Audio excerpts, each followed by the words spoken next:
Hey folks, how's it going? So if this is our first time meeting, hello, my name is Jay. On this channel we do amplifier reviews, speaker reviews, and hi-fi component reviews. And most importantly, music and audio is our passion on this channel. So if you share the similar type of passion, please feel free to subscribe and also like this video.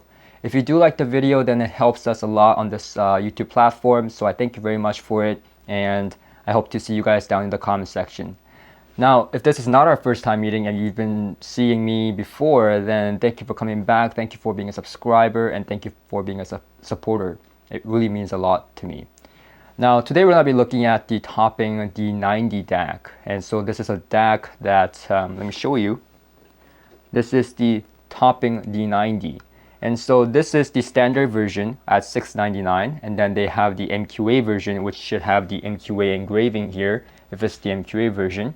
For $799, so $100 more. Now the MQA version is only if you use Tidal and you play master quality audio tracks, then it becomes pretty useful and it could be better quality as well. Now today we're going to be specifically talking about the standard version, however, and this is a DAC that I've been trying to review for a while now because and try to get my hands on it to review because a lot of you guys have been asking me about the Topping D90 after I reviewed the Denafrips Aries 2 DAC, and I'll link to that review in the description below as well. But a lot of you guys have been asking me how does it compare, and you know, is one better than the other, and so on and so forth. So I'm going to answer that question in this video today, and also I'm going to answer the second burning question in this video, which is the Hagel H120 and the Hagel H190 DAC inside. Is it better to use the D90 or the Denafrips Aries 2, or is it just better to use the DACs that's included with the Hagel H120 and the H190? So we're going to be asking that question today and answering it as well. But now firstly, looking at the front panel of the Topping D90, we have the power button, we have the front display, and we have the volume up and down switches here. Now this can be used as a preamplifier as well. As you can see, it has a volume control function. And so we're going to be talking about that. I used it in two different ways. I used it on my desktop as a preamplifier / DAC, and also just as a DAC in my stereo system as well. So we're going to be talking about the two different usages that you can use with this device. And on the back, we have the balanced output. We have the RCA outputs, and we also have the L2S, optical, USB, coax, AES, and also we have the Bluetooth capability on this device as well. Now it comes with a plastic remote, which is pretty useful. It also has filter changes on this device, so you can change filters to change a little bit of the sound quality as well. But I didn't really touch this. I didn't notice much difference from filter to filter. I just left it at stock mode in terms of the filters. So we're not going to talk about the different types of filters and the sound differences and stuff like that, because I feel like that's a little bit too preference based and a little bit too, you know, too narrow in terms of the sound differences. Now the Topping D90 has been very much raved and, you know, hyped up because it's gotten very good reviews and also very good measurements, and I think that's a big part of it. A lot of you guys have been asking me, wow, it measures fantastically, it measures really, really well. Now does it actually perform and sound good, subjectively speaking, to you? And that is the burning question here. Now it uses the AKM 4499 DAC chip, which is a pretty good DAC chip, and I've said this multiple times. I usually find AKM DAC chips to be on the warmer side of neutral, if not neutral to its perfection. Now it comes to the clock section. The clock section is also pretty good as well. It has very good clock built inside. Now it also uses like high quality components like the Nichiken audiophile grade capacitors, and so yeah, it has quality components inside for what it is, and also it has measured very well. So how does that all convert into subjective listening? And we're going to be talking about that right now because I think that's the burning question here. So firstly, I was using the Topping D90 on my desktop as a preamp / DAC, running it into my Adam Audio T5V studio monitors. Now this one I've been reviewing for a while, so I'm pretty familiar with the sound capability of this monitor, and it's going to be coming up for review very soon on this channel as well. So I was running it into that as a DAC / preamp, Now I've been using very high quality components running into this monitor at first, including some of the Burson Audio stuff that came in, and also the $2,700 tube preamplifier. So I've been using pricier components running into my monitors, to say the least. Now the Topping D90, when I switched everything off and then replaced it with the Topping D90 as a solo DAC slash preamp running into my monitors, at first it was a little bit underwhelming. It was a little bit underwhelming because it didn't add any flavor, nor did it take away anything from the monitor. What I soon realized was that the soundstage became a bit narrower compared to a tube preamplifier, obviously, and also a little bit more less precise, a little bit less area in the top end compared to something like the Burson Audio. So obviously speaking, it's not going to outperform one of the big boys in terms of its capabilities as a preamp slash DAC. Now, however, when I used it as just a solo DAC without the preamp functionality, running into my Burson or any of the preamplifiers into the monitors, so using it as just a solo DAC in my setup, I didn't feel like there was anything missing. If anything, I found the resolution to open up a little bit more. So all in all, this concludes that in my experience, the preamp section is not on par with the other components that I've been testing, and obviously, much more pricier components. But as just a standalone DAC, it does compete with higher-end components and the built-in components within the high-end components that I've been using as well.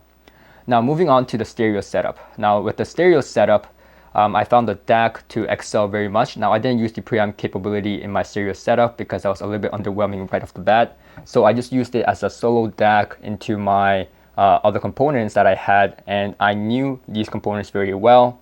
So I've been using it with pretty higher end components, and I've been matching it here and there. And what I noticed with that is that it doesn't have as much as air as the Aries 2. And I think that's the basic difference between the Denafrips Aries 2 DAC and this DAC here. So the Denafrips Aries 2, what was interesting about that R2R DAC was that it had a lot more air on the top end. It seemed to open up things in a different way. The Topping D90 doesn't have that much air. Now, it does have air. Let me just say that it does have air, but it doesn't have as much air as a tube amplifier or a R2R DAC. So it did have some air on the top end, and very much so. If I were to compare this to a normal under sub $1,000 DAC of any other caliber, then I would say that it has pretty much very good air on the top end. It's just that compared to an R2R DAC or a tube amplifier, it doesn't have that kind of air reproduction in terms of its DAC capability. Now, however, when I connected it to my Hagel H120 or the Hagel H190, what I noticed was that the sound became a lot more focused. So the soundstage with the Hagel device seems to be a little bit more wider, and some people don't like that because it's not as precise. But what I noticed with the D90 was that it kind of focused down things, meaning that the resolution was still there and the soundstage capability was still there with great separation and everything. Just that individual elements like instruments, vocals, and stuff like that became a lot more in focus. And I think that was a very good thing to note here because it is an upgrade. It is an upgrade when you pair this DAC to the Hagel devices, at least to my experience. Now, when you connect the Aries 2 DAC, Denafrips Aries 2 DAC to the Hagel devices, you're gonna get a lot more air than the D90 at the expense of bass. So the Topping D90 is going to have a little bit more bass output in comparison to the Aries 2. And so I think that pretty much answers the difference between the pairing and also the difference between the Aries 2 DAC and this DAC over here. The Aries 2 DAC overall, to summarize, is going to be a little bit more airier with a little bit less bass definition compared to the Topping D90. Now, both of them is going to be pretty good upgrade option for Hagel users as well as other DAC users. Now, with the Hint 6, Parasound Hint 6, I saw a huge improvement in comparison to the internal DAC that was built into it. The Topping D90 or the Aries 2, both of them show a significant improvement to the actual devices with the Hint 6. Now, this being said, the Topping D90, I have no doubt is a great DAC. It sounds linear, it sounds neutral, almost dead neutral, with no bass emphasis nor high frequency or mid-range bump that I can ever note. It's just a pretty darn neutral DAC. It kind of gets out of the way and it performs pretty well.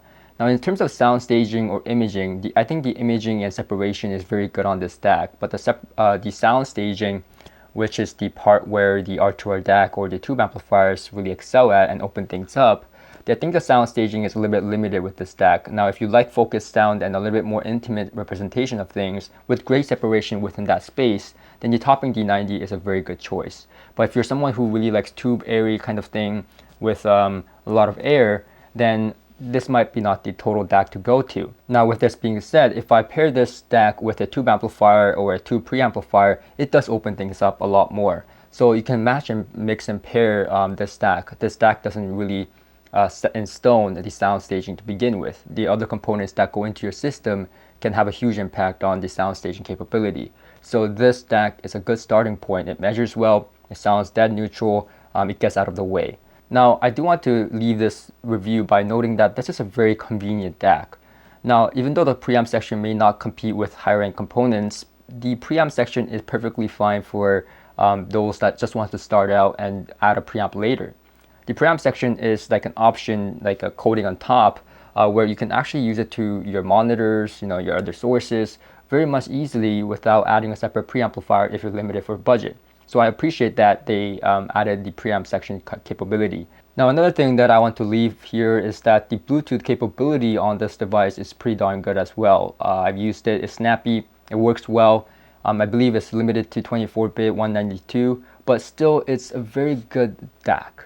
The resolution is more than enough for most people that are using it. It's compatible with LDAC and so on and so forth. The Bluetooth capability on this is very good because let's face it, when I play streaming, I can play Tidal, but I can play only through music streaming services. If I want to stream on YouTube or watch a movie or whatever it is that I want to play off my phone or devices, I can't play everything through my streaming device.